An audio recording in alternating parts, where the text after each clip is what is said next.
Jinim, annyeonghaseyo, kamsahamnida for the chooks to go. Okay, starting eating. Tara, tumay. Ato ba ka? Ato dito ba? Dito na kasi. Tara, tumay. Wala si Papa kay duty. Duty, there is Papa. Ang gabi. Night shift.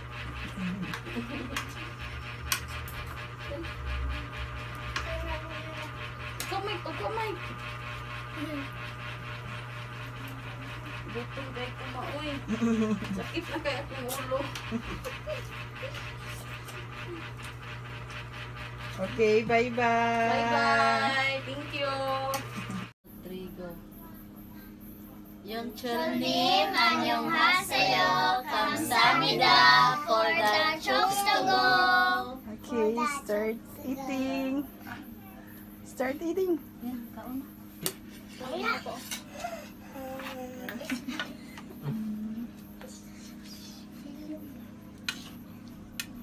Hasta lang ay kasakta mo.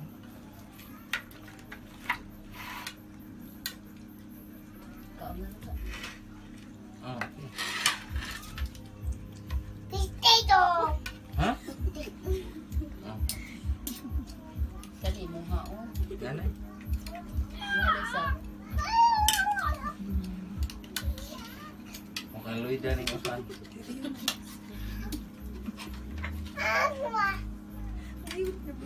Kaon na lang ka. Pagkaon na lang ka. Okay, bye-bye. Bye-bye. Good evening, class. Good evening, Teacher Luis. Good evening, classmates. It's nice to see you this evening. Okay, you may take your seats. Thank you, Teacher Luis. Okay, so today we have a new story. Ang title kay Rat, Cat, Pat. Basa! Rat, cat, pat. Okay, so unsa man na ang rat? Okay, Jocelyn. Ilaga. Ilaga. Very good. Ang cat? Lian? Kanang elay. Okay, very good. Ya, kani si Pat, ang nadri nga si Pat, mao na ang nag-alaga or nagkatag-iya sa ilaga ug sa iring. Okay, basahon na to ang story ha. Together. This is a rat. This is a cat. This is Pat. The rat, cat, and Pat sat on the mat. The mat is near the hut. The hut is owned by Pat. Okay, so ako i-explain ninyo ha. So, this is a rat. So, kung kaning pentel pen, kung kaning siyang pentel pen kay rat, kung ako pa ni si Bisaya on ang this is a rat, mao ni siya kay ilaga. Kini kay ilaga. Okay, sunod, this is a cat. Again, kung kaning pentel pen, imo na tong iring, kung ako pa Bisaya on ni siyang this is a cat, kini kay iring. Ya, kani this is Pat. So, kung ako si Pat, ako daw si Pat. Nakasabot. Ya, darat. So, ang ilaga, Cat. ang iring, cat, ug si Pat, nilingkod. Sat. Ang kaning sat, pasabot ana, nilingkod on the mat. Unsa ganang mat? Kabaw mo? Okay, katong trapo. Nato. Next.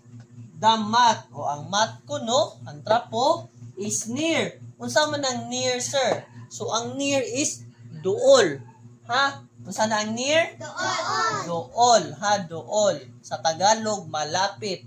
Sa Bisaya kay Doon. duol. Unsa gali ang near? Doon. O, duol sa hot. Unsa man na ang hot? Ikaw. O, unsa liyan? Init, dili init liyan ha. Kay imong pasabot ka init nga kanang hot is kanang spelling niya kay H-O nya T. Ang kani diri kay H-A-N-T. So kana siya nga hot is usa ka cow. Okay, nakasabot liyan? Okay, ang hot nga pasabot nimo ang spelling kay H-O-T. Ang hat diri kay H-A-T, ang pasabot ana kay cow. Ha? Cow. Okay. Next. The hat or ang cow is owned. Unsa man ang own, sir? Tag-iya. Ha? Kinsay tag-iya ana? Own. Kung kani pang roller, ako apa ni ako ang tag-iya. Nakasabot. Oh, the hat is owned by Pat. So, ang kanang hat kuno, ang tag-iya ana kay si Pat. Okay, nakasabot mo? Oh, so mauna ha. Read again. Rat, cat, pat. This is a rat. This is a cat. This is Pat. The rat, cat, and Pat sat on the mat. The mat is near the hat. The hat is owned by Pat. Okay, very good. So, kana mo na itong i-memorize nga story karon nga week. Nakasabot? Okay, start memorizing. Good afternoon, class. Good afternoon, Teacher Luis. Good afternoon, classmates. It's nice to see you this afternoon. Okay, you may take your seats. Thank you, sir. Okay, so for today, we have a new story about how Malakas got his name. Read. How Malakas got his name. Okay, so ang title diri kay How Malakas Got His Name. Kung ato pa binisaya, yun sa pagkuha hagat ang pangalan ni Malakas, ang atong main character. So, ato saning basahon ang story. Read. When the first man and woman came out from the bamboo shoots, all the animals Gathered. gathered around them, asking their names. They could not answer because they did not know how to call themselves. While they were conversing and while the animals were thinking of a good name to call each of them, they heard a loud and pitiful moan coming from a nearby brook. They all went to the brook and saw a lion trapped under a big rock. All the animals walked and Freeing freeing the lion, but all their efforts. efforts were wasted. The man Lifted. lifted the rock very easily and drew it away, and the lion was Read. freed. Admiring. Admiring his strength, the animals called him Malakas. Okay, so ako explain ang nahitabo sa story sentence by sentence ug unsay mga meaning ana sa mga lisod nga words. Okay, how Malakas got his name? Yun sa kuno pagkuha sa pangalan ni Malakas. When the first man and woman came out from the bamboo shoots, all the animals gathered around them asking their names. So, when the first woman and man came out from the bamboo shoots, unsa man ang bamboo shoots? Kailan mo bamboo? Kailan mo bamboo? Wala. So, ang bamboo, mauna siya ang kawayan. Kita maning na sa tungkuan, kilid. So, kani siya, lipak, tani siya. Pero kung buo na siya, so, muna siya glingin, mo na siya ang bamboo. Yan, kaning bamboo shoots, nakapansin mo og kanang halaman nga padung palang mutubo. Oh, mao ko na siya ang bamboo shoots. So, mo na ang gamay nga mukan pa, muli-li pa padung sa taas para mo dako na. Ha?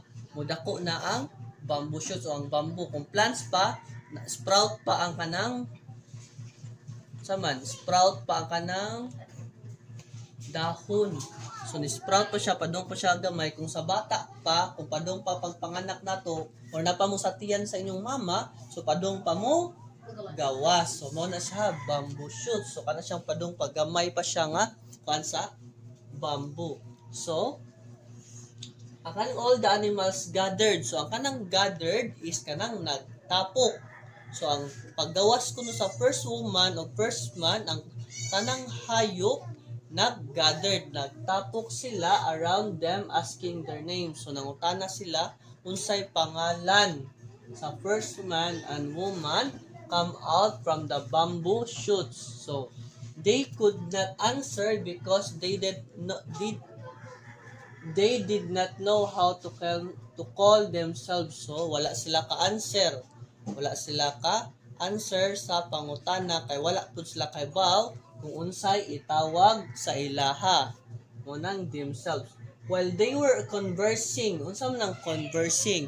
Nagstorya. While sila nagstorya, and while the animals were thinking, unsa man ang thinking? Naghuna-huna. While ang animals nagstorya, while they were conversing and while the animals were thinking, naghuna-huna of a good name to call each of them. So, naghuna-huna sila og name. So, they heard a loud and pitiful moan. So, loud. Unsa nang loud? Pusog, no? Pusog. Nya, pitiful. Unsa nang pitiful? Kanang murag luoy nga moan. Unsa nang moan, sir? So, kana siya, mura na siya og physical, mental nga suffering. For example, sa pitiful nga kanang kuan is kanang naghilak, bitaw mo? O, mana siya ha, naghilak, kanang muhagulhol, kanang hinay lang, mana mo, nana mo nang hilak ang bata, di ba?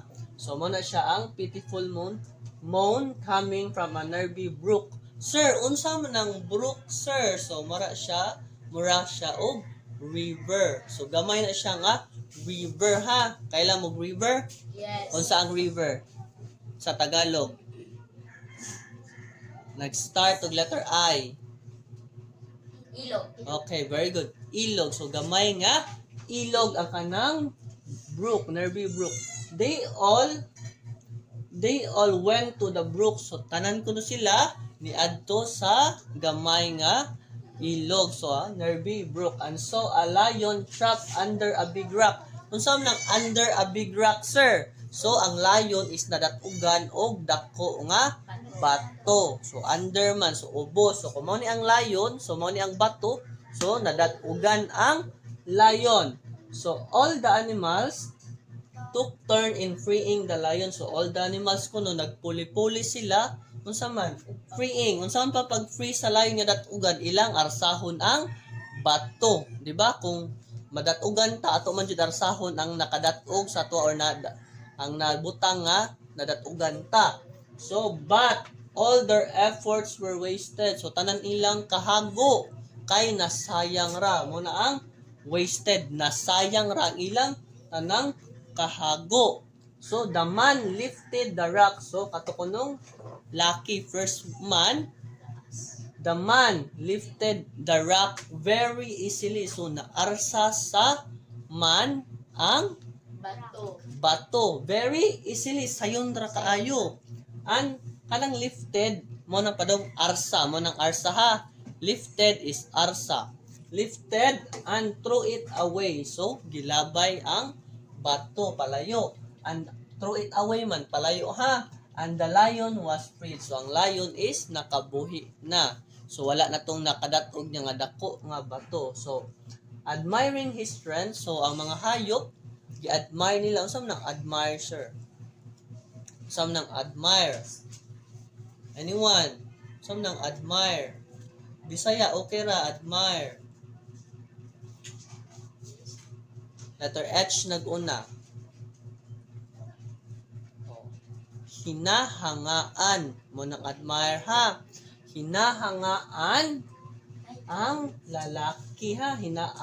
Hinahangaan ang iyang usang ng strength. Unsa ng strength? Unsa Rico? Okay, kakusog. So, hinahangaan ang kakusog. Then, the animals called him malakas. So, naka-decide na ang mga hayop nga kato ang man, tawagon nila og malakas. So dira nakuha ni Malakas ang iyang pangalan. So ang main character nato diri ang unsay pangalan? Malakas. Oh, Malakas. Nakasabot. Yes, sir.